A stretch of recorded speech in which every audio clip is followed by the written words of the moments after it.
Être acteur, c'est un métier plus que reconnu à travers le monde. Quelqu'un peut correspondre à un rôle et malgré la performance, échouer complètement à incarner le personnage dans certaines scènes. Le but du réalisateur est que ça n'arrive pas. Et parfois, pour un rendu optimal à l'écran, il va devoir utiliser des stratagèmes en manipulant ses acteurs, quitte à leur mentir ou en jouant avec leurs émotions, pour qu'ils ne jouent plus, mais ressentent et réagissent vraiment comme leur personnage le devrait. Aujourd'hui, on va parler de ces acteurs qui n'ont pas joué et ont eu d'authentiques réactions visibles à l'écran. La méthode la plus employée pour obtenir une réaction spontanée est simple. Ne rien dire d'un design, d'un lieu ou du scénario. Ainsi, la captation de la découverte s'en retrouve bien plus crédible, puisqu'elle est réelle. C'est d'autant plus efficace lorsqu'il s'agit d'enfants découvrant quelque chose de merveilleux. Dans le premier film Le Monde de Narnia, Le Lion, la Sorcière et l'Armoire Magique, sorti en 2006, lorsque la petite Lucie traverse l'armoire pour découvrir le monde fantastique et enneigé de Narnia, elle le découvre pour de vrai. Ils ont bandé les yeux de la jeune actrice, Georgie Henley, et l'ont emmenée au milieu du plateau. Il ne restait plus qu'à retirer ce cache-vue et la suivre pendant qu'elle parcourt le décor féerique.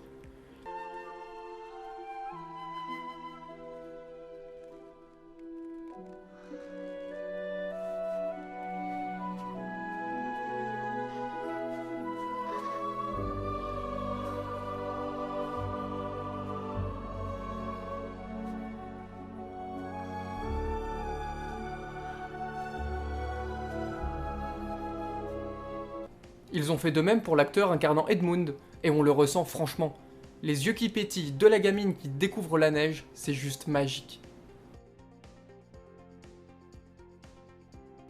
Cette méthode semble porter ses fruits, mais ne fonctionne pas à chaque fois.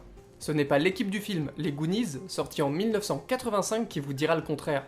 Exactement la même chose que Narnia était prévu pour la découverte du bateau pirate de Willy le Borgne. Tout est prêt pour voir les yeux de ce groupe de jeunes briller d'émerveillement. Mais c'était sans compter sur Josh Brolin. Notre futur Thanos, un peu plus vieux que les autres, fut si impressionné qu'il ne put s'empêcher de lâcher une injure. N'étant pas autorisé dans ce genre de film, ils ont dû retourner la scène. Mais pas sûr que l'on puisse lui reprocher ce réflexe instinctif.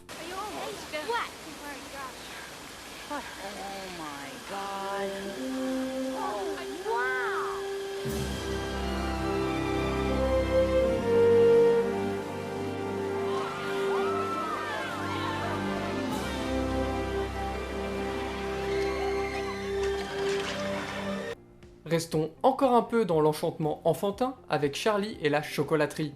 Pas celui de Burton, celui de Mel Stuart de 1971. Un mode opératoire encore une fois identique pour la découverte de la Chocolate Room par les heureux gagnants des tickets d'or. Les enfants ne savaient à nouveau pas à quoi s'attendre et ont été bien surpris. Mais cette fois, pas de jurons pour gâcher la prise de vue qui est celle que vous voyez ici. Hold your breath. Make a wish. Count to 3. Come with me, and you'll be in a world of pure imagination. Take a look, and you'll see into your imagination.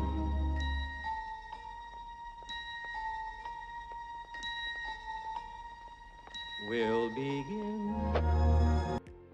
Passons tout de suite à quelque chose de moins enfantin avec le premier Alien de 1979. Vous connaissez forcément de réputation la fameuse scène où l'alien sort du ventre de l'acteur John Hurt. Eh bien, les autres acteurs de la séquence avaient lu le script, mais personne, hormis l'équipe et John, ne savait comment tout cela allait être mis en œuvre. Le choc et leur surprise sont bel et bien réels, personne n'ayant pu concevoir que le résultat serait si grandiose et violent. De toutes, c'est la mise en situation que je trouve la plus fascinante. Well, it was in the script, and when we got down to the set, everyone was wearing ponchos, which should have made us think something is going to happen that's not usual. But I don't think anything could have prepared us, first of all, for John's performance. Something, I mean, he was such brilliant acting. I didn't realize he was acting. Well, you thought something had gone wrong. That he was, I didn't even think. All I thought was John is dying. And we're not acting. because we just went, what just happened?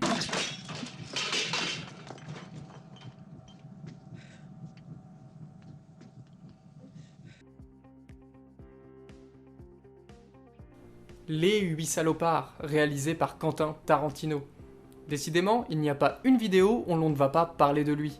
Mais cette fois, ce qui va se passer n'est pas de son fait, mais celui de Kurt Russell. Alors que Jennifer Jason Leigh joue de la guitare, il s'énerve, lui arrache des mains et l'éclate contre une poutre. Give me that guitar. Music time's over.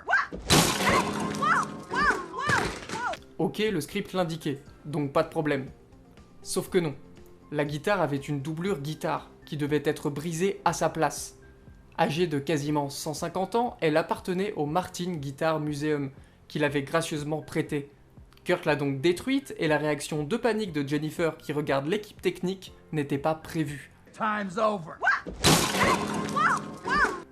Depuis, le musée ne prête plus de guitare. En même temps, sa présence de base n'apportait pas vraiment de plus-value.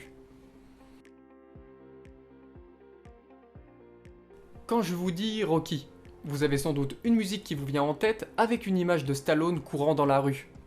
Aucune des personnes visibles à l'écran durant cette séquence savait qu'il était question d'un tournage.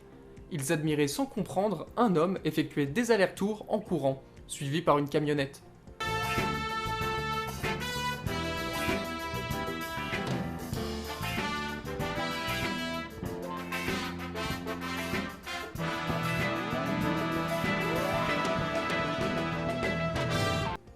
Lorsqu'ils passent dans le marché, la curiosité du public est totale, autant que leur soutien. Rien n'était écrit, l'homme qui jette une orange à Sylvester est juste un vrai bon gars.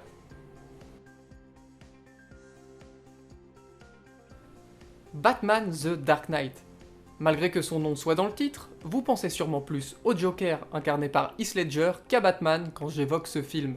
Ça tombe bien parce que c'est lui que cette anecdote concerne. Il incarne superbement ce criminel psychopathe si iconique du cinéma, en le caractérisant physiquement au travers de quelques mimiques ou autres manies. Notamment, ses léchages de lèvres très présents dans le film.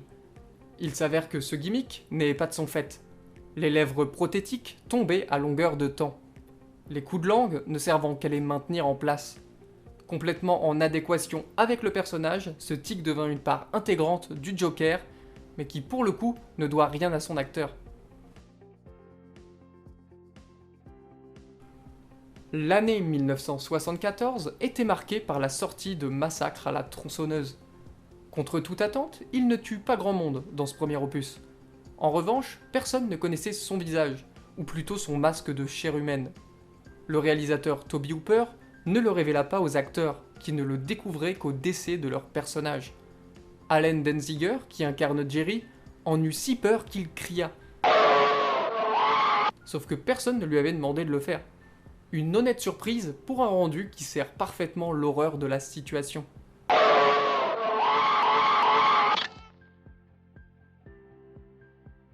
Ce que le réalisateur John McTiernan a fait à Alan Rickman sur le tournage de Piège de cristal en 1988 est quand même un petit coup de...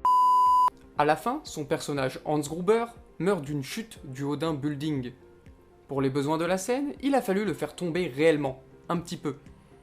Alan Rickman, peu rassuré, tenait la main de quelqu'un qui devait le lâcher après un décompte. Sauf que pour un meilleur effet, ils lâchèrent le bougre avant la fin de ce dernier. Son regard de surprise et de panique, une fois de plus, est véridique. Une bonne expérience pour son premier rôle au cinéma.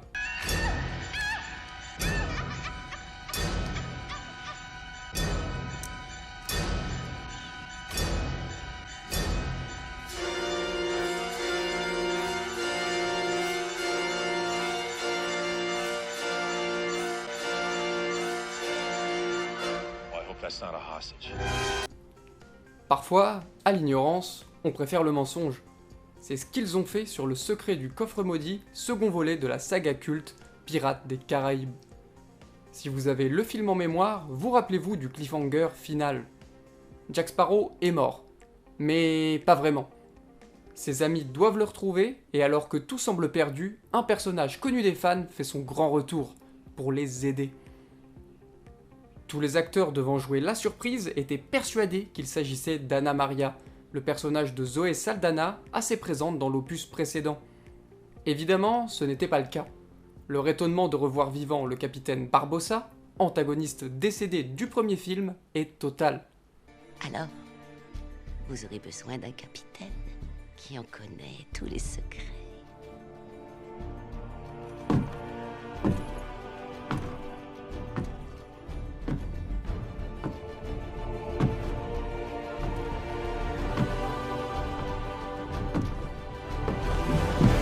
Alors dites-moi, qu'est devenu mon navire, les amis? En sous-catégorie, il y a ces acteurs qui se sont blessés devant les caméras et dont le cri de douleur et la blessure sont visibles à l'écran. J'ai déjà consacré une vidéo entière sur le sujet, alors si vous voulez tout savoir, n'hésitez pas à la regarder. Voilà, merci infiniment d'avoir suivi cette vidéo de bout en bout. Une fois de plus, je n'ai pas tout dit et me suis arrêté à 10 films. Mais il en reste plein d'autres, alors une partie 2 qui évoque Fight Club et Il faut sauver le soldat Ryan ne serait pas de trop. Alors likez, commentez et surtout abonnez-vous pour ne rien manquer. À la prochaine!